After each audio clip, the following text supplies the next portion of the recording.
Bayangkan, jam 10 pagi yang terik. Aroma bensin dan plastik terbakar menusuk hidung Anda. Kobaran api setinggi 2 meter menari-nari. Melahap habis bukan hanya seonggok besi, tapi juga mimpi.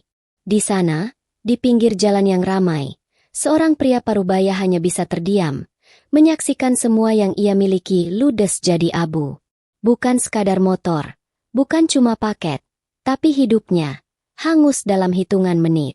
Inilah kisah pilu Pak Ahmad, kurir paket yang harus menelan kenyataan pahit kehilangan segalanya, dengan kerugian mencapai puluhan juta rupiah. Bersiaplah, karena kisah ini akan menguras emosi Anda. Namanya Pak Ahmad. Usianya sudah menginjak kepala 4. Dengan helai-helai rambut yang mulai memutih di pelipis, menjadi saksi bisu setiap tetes keringat yang ia curahkan. Sejak azan subuh berkumandang, pria tegar ini sudah terjaga. Bukan untuk kembali terlelap, melainkan untuk memulai rutinitasnya sebagai tulang punggung keluarga. Motor bebek tuanya, si Butut, begitu ia memanggilnya dengan sayang, adalah segalanya. Bukan sekadar kendaraan, melainkan kaki dan tangannya, alat transportasi utama yang setiap hari mengantarkan rezeki, sebutir demi sebutir, untuk istri tercinta dan ketiga anaknya yang masih kecil di rumah. Setiap pagi, sebelum matahari benar-benar naik, Pak Ahmad sudah siap dengan seragam kurirnya yang sedikit lusuh namun rapi. Helm usang terpasang di kepala, tas besar penuh paket tersampir di punggung, dan senyum ramah selalu menghiasi bibirnya.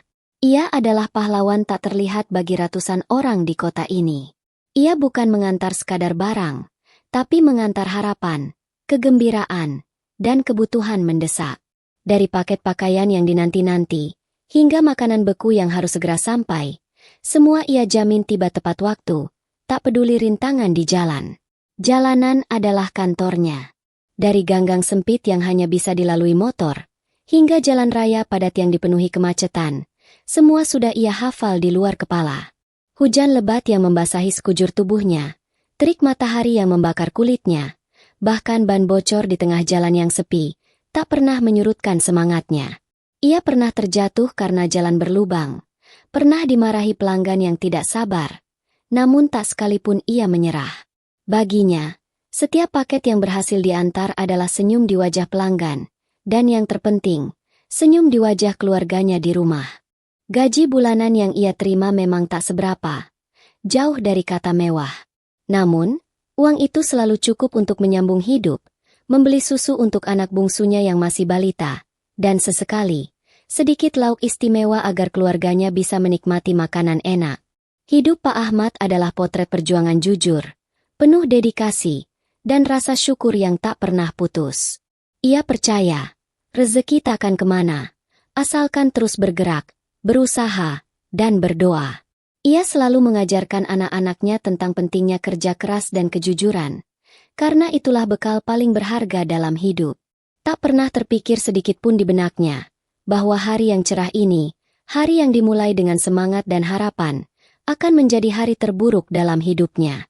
Hari di mana semua yang ia bangun dengan keringat dan air mata, akan diuji dalam kobaran api yang tak terduga. Sebuah pagi yang menipu, yang akan mengubah segalanya. Pagi itu, Jumat, 12 Juli 2025. Langit ibu kota Jawa Tengah membentang biru cerah, menyambut hari dengan mentari yang mulai menghangatkan. Pak Ahmad baru saja menyelesaikan pengiriman ke-10 di kawasan perumahan Gria Kencana, salah satu titik favoritnya karena jarang ada kemacetan parah di sana. Udara terasa sejuk setelah gerimis semalam, meninggalkan aroma tanah basah yang menyegarkan.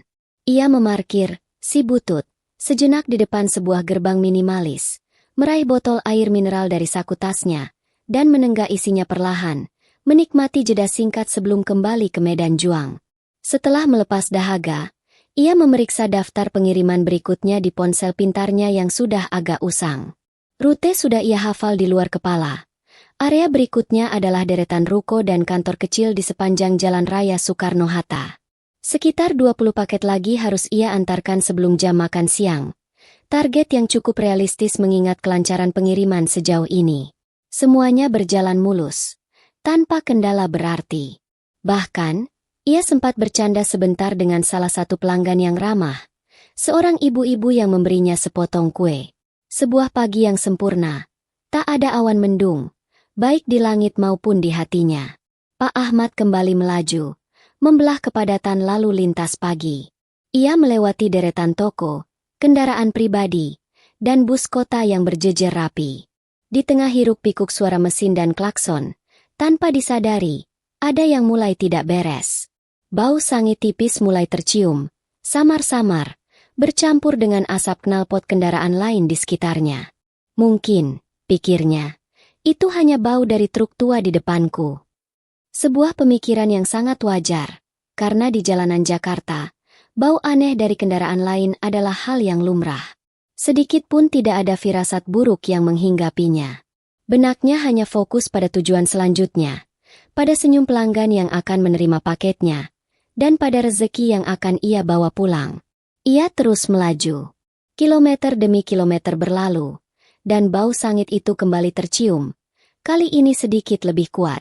Pak Ahmad mulai merasa ada yang aneh, tapi ia mencoba menepisnya. Mungkin ada sampah yang tersangkut di knalpot, atau mungkin ia hanya terlalu sensitif.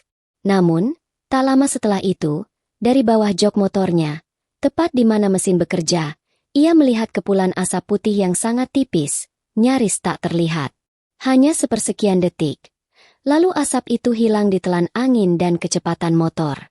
Ia sempat menoleh ke belakang, tapi tak menemukan apa-apa. Ah, cuma perasaan saja, gumamnya, mencoba meyakinkan diri. Ia tidak tahu bahwa di dalam mesin, si butut yang setia, sebuah masalah kecil sedang mulai membesar. Sebuah kabel yang usang, sambungan yang longgar, atau percikan api kecil dari bus yang bermasalah, sedang memulai hitungan mundur menuju bencana. Pagi yang cerah ini, yang tadinya penuh janji, perlahan-lahan berubah menjadi medan perang yang sunyi, di mana musuh tak terlihat sedang mengintai, siap melahap segalanya dalam sekejap. Dan Pak Ahmad, dengan seluruh paket di punggungnya, melaju tanpa tahu bahwa ia sedang menuju titik nol dari kehancuran yang tak pernah ia bayangkan. Tiba-tiba, sebuah klakson panjang yang memekakan telinga membuyarkan lamunan Pak Ahmad. Bukan klakson biasa, melainkan seperti jeritan mendesak. Sontak ia menoleh ke samping, dan seorang pengendara motor di sebelahnya melambaikan tangan dengan panik, berteriak sekencang-kencangnya. "Pak!" Motornya berasap tebal. Cepat menepi. Pak Ahmad kaget setengah mati. Dengan sigap ia melihat spion, dan jantungnya serasa berhenti berdetak.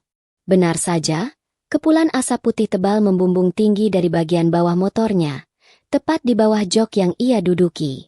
Asap itu bukan lagi samar, melainkan gumpalan pekat yang langsung menutupi pandangannya ke belakang. Ia segera menarik tuas rem, meminggirkan motor ke bahu jalan, dekat sebuah toko kelontong. Pikirannya kalut. Ia ingin mematikan mesin, memeriksa apa yang terjadi, tapi belum sempat tangannya mencapai kunci kontak, sebuah pemandangan mengerikan muncul. Dari celah-celah mesin yang berasap tebal, percikan api kecil tiba-tiba melesat, lalu dalam sekejap, menjadi jilatan api yang ganas. Warnanya merah menyala, jingga keemasan, menari-nari dengan cepat. Api itu tidak lagi kecil. Dari bagian mesin, ia merangkak naik dengan kecepatan yang menakutkan, menjalar ke jok motor, lalu melahap boks besar di belakang yang penuh dengan paket. Bahan-bahan plastik, kain, dan kertas di dalam paket menjadi bahan bakar sempurna bagi si jago merah. Dalam hitungan detik saja, motor kesayangan Pak Ahmad, si butut, yang selama ini menjadi teman setianya, kini dilalap api membara. Seluruh tubuh motor seolah menjadi obor raksasa di tengah jalan. Panik. Bukan hanya Pak Ahmad, tapi semua orang di sekitarnya pun ikut panik. Pengendara lain mengerem mendadak, menyebabkan sedikit kekacauan di jalan. Beberapa orang berteriak minta tolong, yang lain menjauh karena takut ledakan. Pak Ahmad sendiri mencoba menjauhkan diri dari kobaran api, tubuhnya gemetar hebat, tapi matanya tak bisa lepas dari pemandangan mengerikan di depannya. Suhu panas terasa menyengat wajahnya, bahkan dari jarak beberapa meter. Asap hitam pekat membumbung tinggi ke langit, membentuk gumpalan awan hitam yang tampak seperti isyarat bencana. Ia bisa mendengar suara ledakan-ledakan kecil dari dalam boks paket, mungkin kaleng semprot, baterai, atau barang lain yang mudah terbakar di dalamnya. Setiap ledakan kecil itu seolah menancapkan pisau ke hatinya. Paket-paket yang seharusnya ia antarkan ke tangan pelanggan, kini berubah menjadi arang. Mimpi buruk itu, yang tak pernah ia bayangkan akan menjadi kenyataan, kini nyata di depan matanya. Sebuah tragedi yang merenggut bukan hanya benda mati, tapi juga harapan dan mata pencarian. Api itu akhirnya mulai mereda, namun meninggalkan kehancuran yang tak terperikan. Warga sekitar, yang tadinya panik, kini hanya bisa terdiam, menyaksikan sisa-sisa dari si butut. Pemadam kebakaran belum tiba, dan upaya warga dengan alat seadanya tak banyak membantu. Motor kesayangan Pak Ahmad kini hanya tinggal kerangka hangus, menyisakan bau gosong yang pekat menusuk hidung. Paket-paket yang tadinya rapi di dalam box, kini hanya gumpalan arang, tak bisa dikenali lagi. Beberapa tumpukan abu beterbangan ditiup angin, seolah melambangkan sisa-sisa harapan yang turut menghilang. Melihat pemandangan itu, dunia Pak Ahmad seolah runtuh di depannya. Ini bukan sekadar motor terbakar. Ini adalah satu-satunya alat kerjanya, nafas kehidupannya, sumber nafkah keluarganya, yang kini musnah dalam sekejap. Ia terduduk di pinggir jalan, memegang kepalanya yang terasa pening. Air mata mengalir deras membasahi pipi. Ia memejamkan mata, membayangkan wajah istri dan anak-anaknya di rumah. Bagaimana ia akan bekerja besok? Bagaimana ia akan membayar cicilan motor yang belum lunas? Bagaimana nasib puluhan paket yang kini hanya tinggal kenangan dan abu? Hatinya hancur berkeping-keping. Namun, di tengah puing-puing keputusasaan itu, ada satu hal yang takkan pernah hangus. Semangatmu, Pak Ahmad. Mungkin saat ini rasanya semua sudah berakhir. Kerugian material puluhan juta rupiah itu memang berat. Sebuah pukulan telak yang menghempasmu.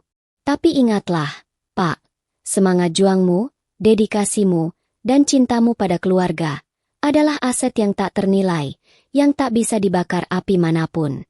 Ini adalah ujian, Pak. Sebuah titik terendah yang akan menguji seberapa kuat dirimu. Bangkitlah. Ini bukan akhir, tapi awal dari babak baru. Kamu sudah melewati banyak rintangan.